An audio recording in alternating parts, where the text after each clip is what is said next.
नमस्कार दोस्तों, मैं मनीष कुमार एक बार फिर से आप सबों का स्वागत करता हूं इस पाइथन के सीरीज में।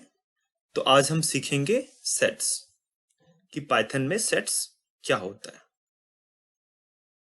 तो सेट्स पाइथन के उन 4 तरीकों में से एक है जो इसमें से हम एक ऑब्जेक्ट का कलेक्शन बना सकते हैं।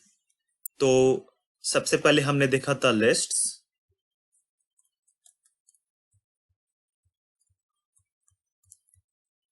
इसका ट्यूटोरियल मैं टैग करता हूं यहां पर। उसके बाद हमने देखा है ट्यूपल्स,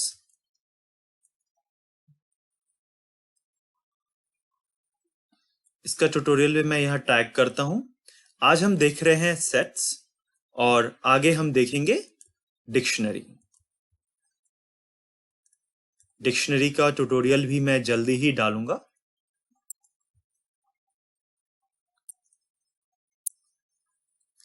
आप सबों को मैथ्स का सेट्स तो याद ही होगा कि मैथ्स में सेट्स क्या होता था।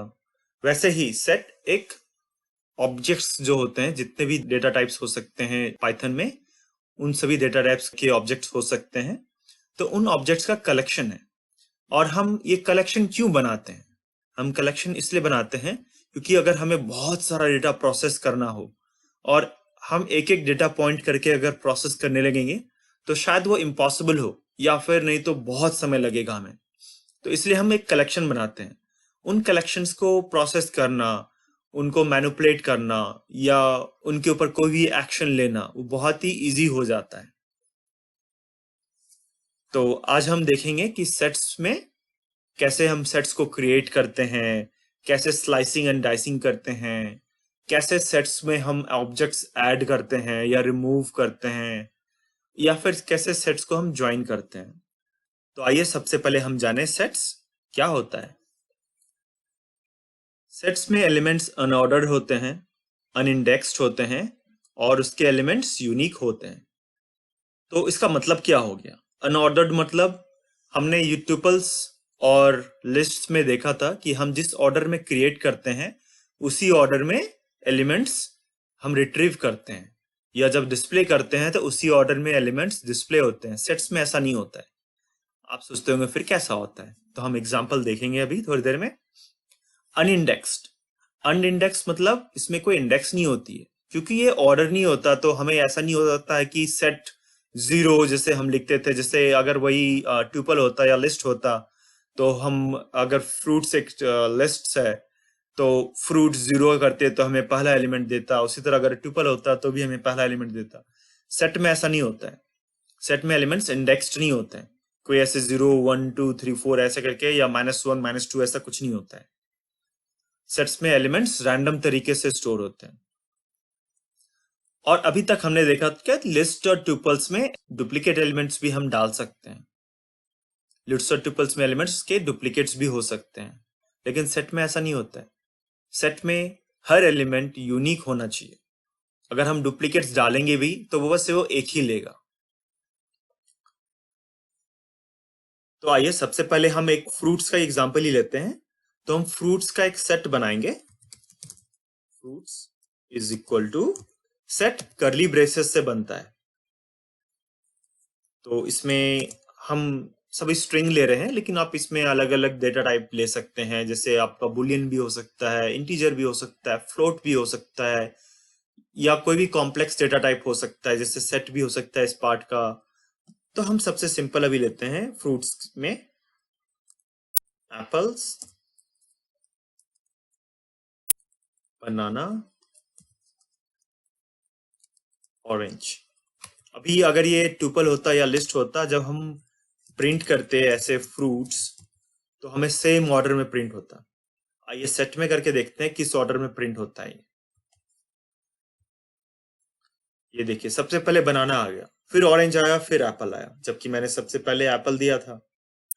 तो ये देखिए आपने ऑर्डर, ये रैंडम है। अगर मैं इसको दोबारा रन करूंगा तो ये दोबारा मुझे अलग वैल्यू देगा। ये देखिए कोइंसिडेंटली सेम आया। मैं फिर से रन करता हूँ, ये देखिए ये दोनों टाइम सेम आ गया। रैंडम जो तरीका हो सकता है, दो रैंडम वैल्यूज सेम हो सकते हैं, वो रैंडम है। तो मैं कंफर्म नहीं बता सकता हूँ कि हर बार वो अलग ही होगा। वो सेम भी हो सकता है, वो रैंडम है। तो तीसरी बार में हमने देखा सबसे पहले एप्पल आया, फिर ऑरेंज आया, फिर बनाना आया। ऐसा भी नहीं कि सबसे पहले बनाना प्रिंट हुआ तो बनाना से ऑरेंज करो फिर एप्पल पे आओ, जैसा ही इन दोनों बारी हुआ, तो ऐसा नहीं होता है। ये देखिए एप्पल के बाद रैंडमली ऑरेंज हो गया, फिर रैंडमली बनाना हुआ। तो जितने ज्यादा आपके एलिमेंट्स होंगे सेट में उतना ज्यादा आपको रैंडम वो दिखेगा। तो हमने देखा सेट्स में जो ऑब्जेक्ट्स होते हैं वो अनऑर्डर्ड होते हैं। सेट क्रिएट करने का तरीका है, हमने कर्ली ब्रेसेस दिया, ये देखिए कर्ली ब्रेसेस में हमने एलिमेंट्स लिखे। यहां पर हम 1, 4.5, ट्रू ये सब भी लिख सकते हैं, बस दिखाने के लिए आपको कि अलग अलग डेटा टाइप वो अलाउ करता है। ये देखिए रैंडमली इन्होंने यहाँ पर ये डिस्प्ले कर दिया। फ्रूट्स में आप ये मत बोलिए कि 1 क्या होता है, मैं बस एग्जांपल दिखा रहा हूँ यहाँ पर। सेट क्रिएट करने का एक और तरीका ये भी है, अगर मैं यहाँ पर fruits 2 करूंगा, इसमें ऐसे में कर सकता हूँ सेट, डबल ब्रैकेट होते हैं फंक्शन यूज करके, इसके अंदर मैं चेरी, पाइनएप्पल ऐसे भी कर सकता हूँ, और मैं प्रिंट करूंगा fruits 2।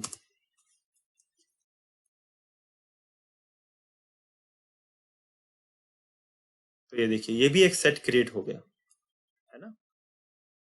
इनके टाइप्स भी हम देख सकते हैं, ये मैं एम्प्टी लाइंस देता हूं इस तरह प्रिंट करके, print type fruits, print type fruits 2। तो मुझे दोनों में क्लास सेट आना चाहिए। ये देखिए मुझे दोनों के टाइप सेट आ गए हैं। तो यही होता है। तो सेट क्रिएट करने के दो तरीके हैं, एक आप कर्ली ब्रेसेस में उसके वैल्यूज डाल सकते हैं, जो भी आइटम्स हैं वो डाल सकते हैं सेट के, या फिर आप सेट ये फंक्शन यूज कर सकते हैं। ध्यान दीजिएगा ये डबल ब्रैकेट यूज करना होता है अगर आप सेट ऐसे करके क्रिएट कर रहे हैं तो। और हमने ये भी देखा सेट का जो टाइप होता है वो होता है क्लास सेट। सेट में हम एलिमेंट्स ऐड तो कर सकते हैं लेकिन एडिट नहीं कर सकते।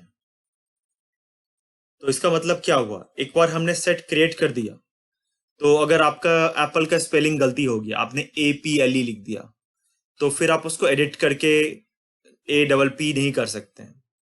या आपको सेट की वैल्यूज चेंज करनी है, जब हम लिस्ट देख रहे थे तो हमने घर का एग्जांपल लिया था, तो उसमें हम कई बार कि हमें अच्छा चलो हमें एक्स्ट्रा बेडरूम नहीं चाहिए, हमें इसकी जगह गराज चाहिए, या गराज नहीं चाहिए पूल चाहिए, तो वो सब हम कर रहे थे, तो वो सब चीजें हम यहाँ नहीं कर सकते हम। हाँ लेकिन नए वैल्यूज ऐड कर सकते हैं और रिमूव भी कर सकते हैं, वो हम आगे देखेंगे। फिलहाल हम देखते हैं कि वैल्यूज कैसे ऐड कर सकते हैं, और हम एडिट करने की कोशिश भी करेंगे, देखेंगे क्या एरर आता है। तो इस एग्जांपल में से मैं fruits 2 फिलहाल डिलीट कर रहा हूं।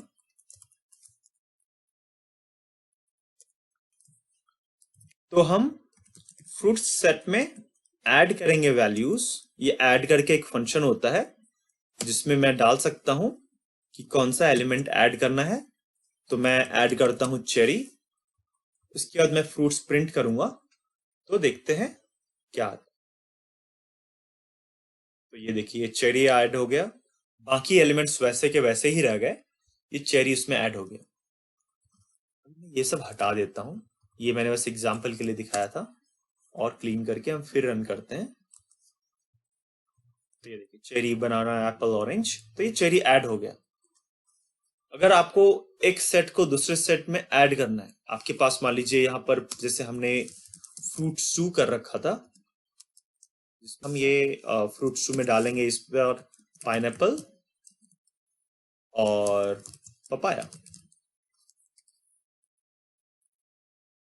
तो अगर हम ये फ्रूट्स में अगर पूरा का पूरा उस fruits 2 ऐड करना चाहते हैं फ्रूट्स में, तो fruits डॉट अपडेट, और यहाँ पर हम देखेंगे, ये देखिए हमें दे रहा है अपडेट में यहाँ पर कि एक इटरेबल होना चाहिए। ये एक फायदा है विजुअल स्टूडियो कोड यूज करने का, हमें बता देता है कि कैसे कैसे पैरामीटर्स वहां जा सकते हैं। ये इंटेलिजेंस इसका वो बहुत अच्छी चीज है। मैं तो हमेशा प्रेफर करता हूँ विजुअल स्टूडियो कोड ही पाइथन का कोड लिखने के लिए।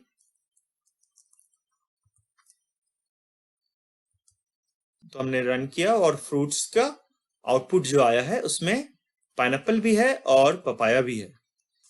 तो हमने देखा सिंगल आइटम अगर ऐड करना है तो हम ऐड फंक्शन यूज करते हैं, लेकिन हमारे पास ऑलरेडी एक सेट क्रिएटेड है। हो सकता है आपके पास 500 आइटम्स हो एक सेट में, या 500,000 आइटम्स हो, या 1 मिलियन आइटम्स हो। तो आप मिलियन आइटम्स के लिए हर बार अगर ऐड फंक्शन लिखते जाएंगे तो उसमें आपके घंटों निकल जाएंगे, अगर दिन नहीं निकला तो। अगर आप कोई शॉर्टकट यूज करते हैं तो भी एक्सेल वगैरह यूज करके पूरा का पूरा, अगर आपको सेट अगर अपेंड करना है, इसमें ऐड करना है फ्रूट्स में, फ्रूट्स टू का सेट, तो हम अपडेट फंक्शन यूज करते हैं। ये बहुत ही यूजफुल है। तो ये इस तरह से अपेंड हो, इसमें ऐड हो जाता है पूरे के पूरे सेट में। अगर हमारा फ्रूट्स टू सेट नहीं होकर के एक ट्यूपल होता या एक लिस्ट होता तो क्या होता? तो हम पहले देखते हैं। अगर ये एक लिस्ट होता, लिस्ट के लिए हम स्क्वायर ब्रैकेट्स यूज करते हैं।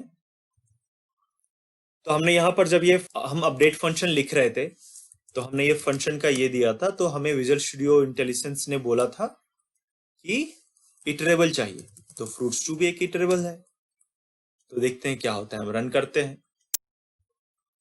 ये देखिए फ्रूट्स टू एक लिस्ट है। मैं यहां पर टाइप भी प्रिंट करता हूं, टाइप फ्रूट्स टू। मैं यहां पर टाइप भी प्रिंट करता हूं ताकि आपको दिखेगा फ्रूट्स टू एक लिस्ट है। तो हम एक लिस्ट भी, ये देखिए क्लास लिस्ट है फ्रूट्स टू का, तो हम एक लिस्ट भी ऐड कर सकते हैं अपने सेट में। तो उसके वैल्यूज ऐड हो जाएंगे। अगर ये लिस्ट की जगह ट्यूपल होता तो क्या होता है? हम इसको ट्यूपल बनाते हैं और रन करते हैं। ये देखिए उसका फ्रूट्स टू का टाइप ट्यूपल है, लेकिन वैल्यूज फिर भी ऐड होगा इसमें। तो कोई भी इटरेबल हो सकता है अपडेट फंक्शन के लिए। तो ये इटरेबल के वैल्यूज जो होते हैं वो इसमें अपेंड हो जाएंगे हमारे सेट में। तो ये ऐड और अपडेट फंक्शंस बहुत ही यूजफुल हैं हमें एलिमेंट्स ऐड करने में हमारे एग्जिस्टिंग सेट में, या हमारा कोई दूसरा एग्जिस्टिंग सेट है या कोई भी इटरेबल है उसके वैल्यूज ऐड करने में हमारे करंट सेट में। हमने ऐड करने तो देख लिया। अब सेट के आइटम्स हम एक्सेस कैसे करते हैं, यानी कि कैसे उसको हम कोई भी एक पर्टिकुलर वैल्यू प्रिंट करना चाहे तो कर सकते हैं, नहीं कर सकते, ये देखते हैं। चूंकि वो अनऑर्डर्ड होता है या अनइंडेक्स्ड होता है तो हमको इंडेक्स पर्टिकुलर डाल के प्रिंट नहीं कर सकते। तो हम देखते हैं, इसको एग्जांपल में हम करते हैं और देखते हैं क्या आता है हमारा आउटपुट। तो हम ये फ्रूट्स रहने देते हैं, उसके नीचे से टाइप हटा देते हैं और हम एक प्रिंट करने की कोशिश करते हैं फ्रूट्स का इंडेक्स 0।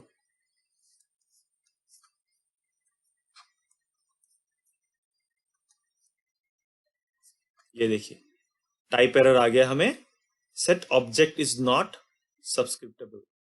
इसका मतलब है ये जो इंडेक्स होता है ये इंडेक्स काम ही नहीं करेगा। 0th एलिमेंट मतलब पहला एलिमेंट उस सेट का। कौन सा एलिमेंट पहला एलिमेंट है? क्योंकि सारे एलिमेंट्स अनऑर्डर्ड हैं। कभी एप्पल पहले प्रिंट होता है, कभी पपाया पहले प्रिंट होता है, कभी चेरी पहले प्रिंट हो जाता है। तो प्रोग्राम हमें बता नहीं सकता कि सबसे पहला एलिमेंट कौन सा है। तो फिर कैसे एक्सेस कर सकते हैं इसके वैल्यूज को? हम दो तरीके हैं। एक उसमें से तरीका है फॉर लूप यूज करना। For fruit in fruits print fruit. तो ये क्या करेगा, जितने भी एलिमेंट्स हैं उसके वो सारे एक एक करके प्रिंट कर रहा है। तो ये देखिए चेरी बहुत बाद में ऐड किया फिर भी सेकंड एलिमेंट प्रिंट हुआ। तो ये अनऑर्डर्ड है, अगली बार हो सकता है एप्पल पहला एलिमेंट ना हो। तो हम ये रन करते हैं, देखिए सबसे पहले चेरी प्रिंट हो गया। तो ये एक एक करके सारे एलिमेंट्स फ्रूट्स के हमारा सेट का प्रिंट कर रहा है। ये एक तरीका है।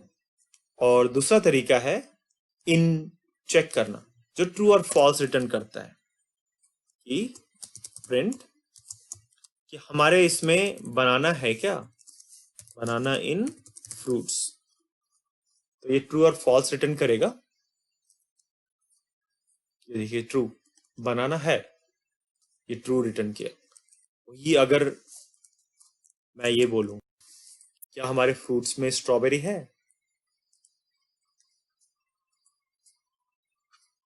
तो वो फॉल्स आ गया।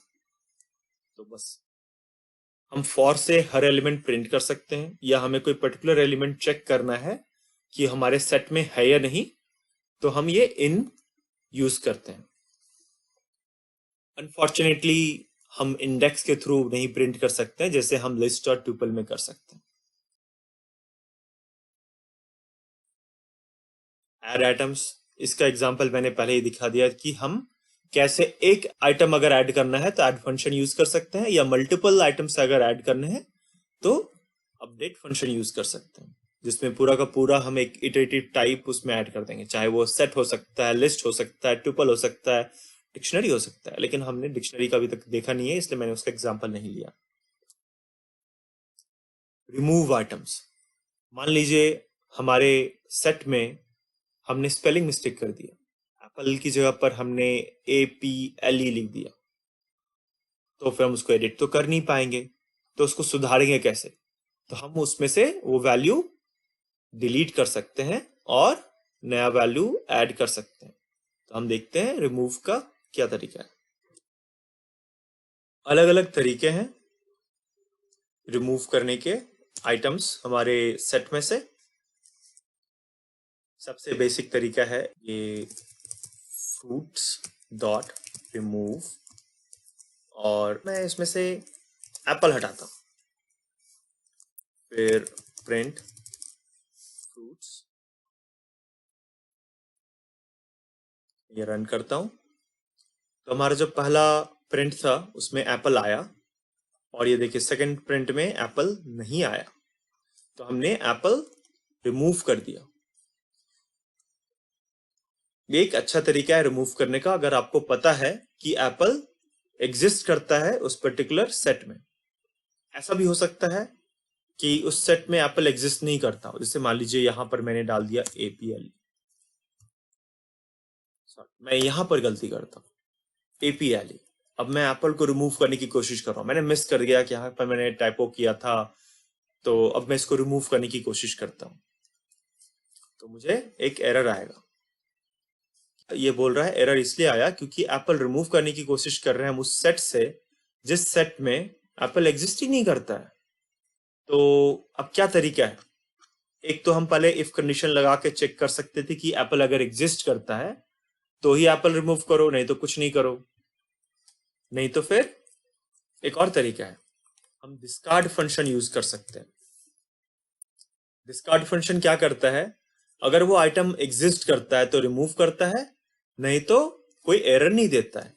जैसे रिमूव क्या करता है, अगर आइटम एग्जिस्ट करता है उस सेट में तो आइटम को रिमूव करता है, अगर आइटम एग्जिस्ट नहीं करता है सेट में तो एक एरर देता है।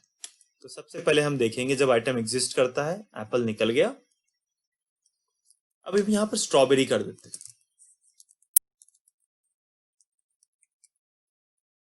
स्ट्रॉबेरी तो एग्जिस्ट ही नहीं करता है, तो हम इसको रिमूव करेंगे तो कोई एरर नहीं आएगा। तो ये बेनिफिट है डिस्कार्ड फंक्शन यूज करने का।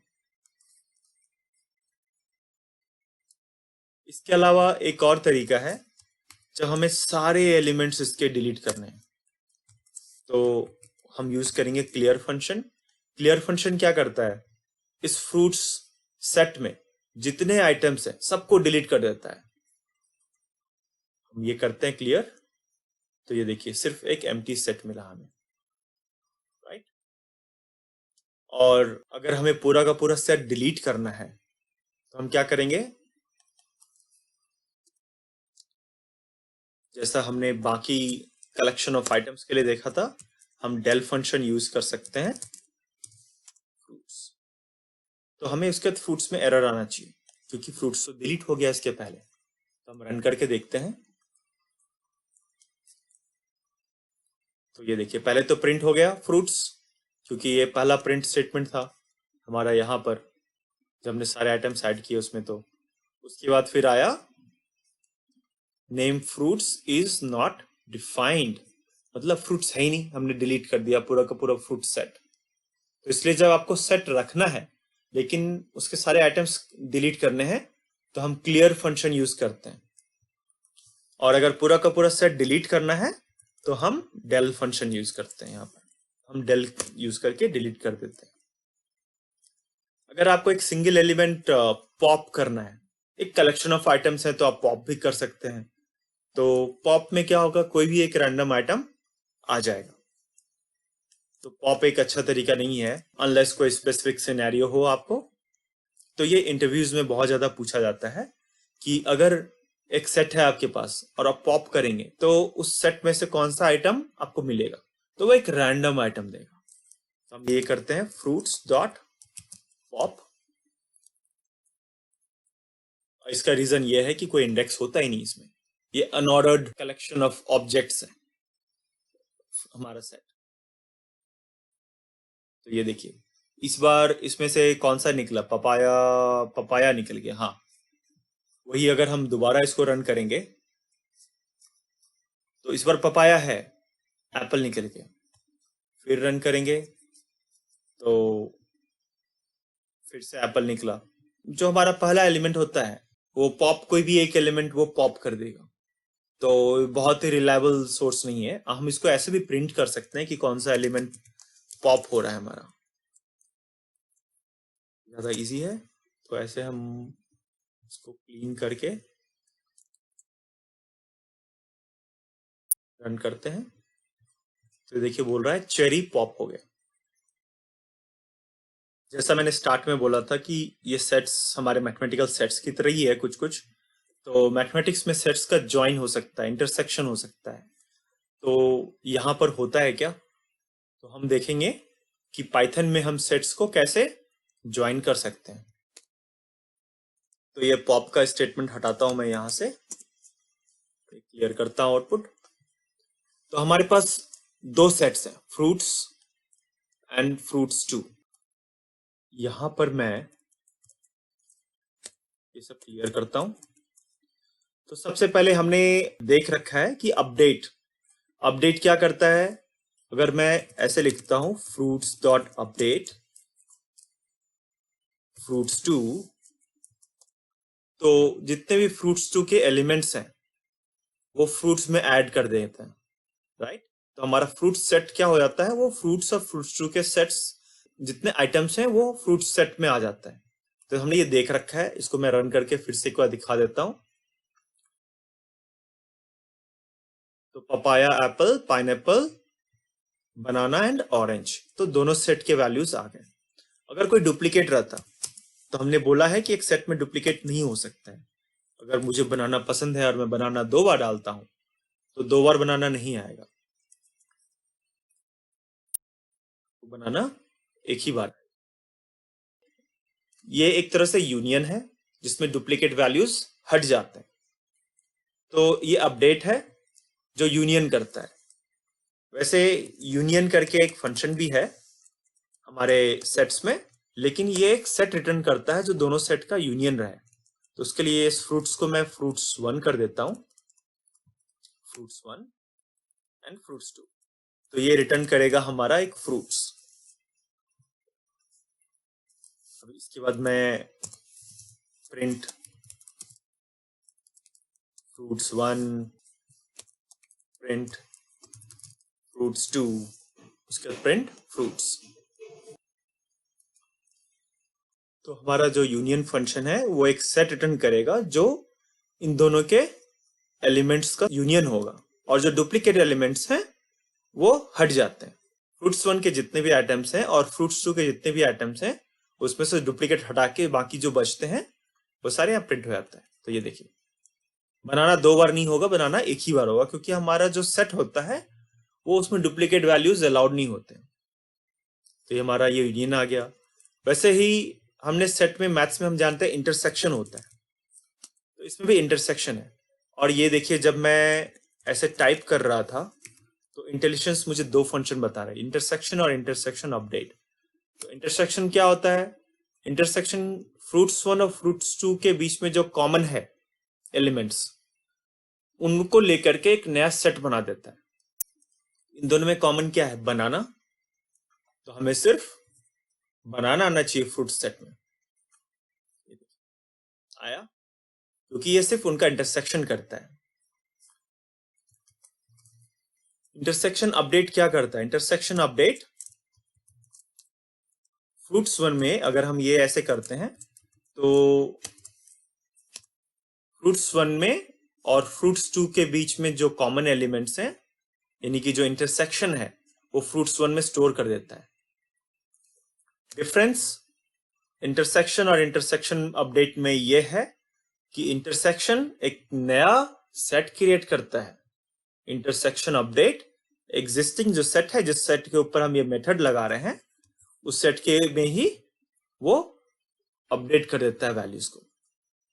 जैसे यूनियन और अपडेट था, यूनियन एक नया सेट क्रिएट करता है, अपडेट जो एग्जिस्टिंग सेट है जिसके ऊपर हम वो मेथड लगा रहे हैं, उस सेट को ही अपडेट कर देता है।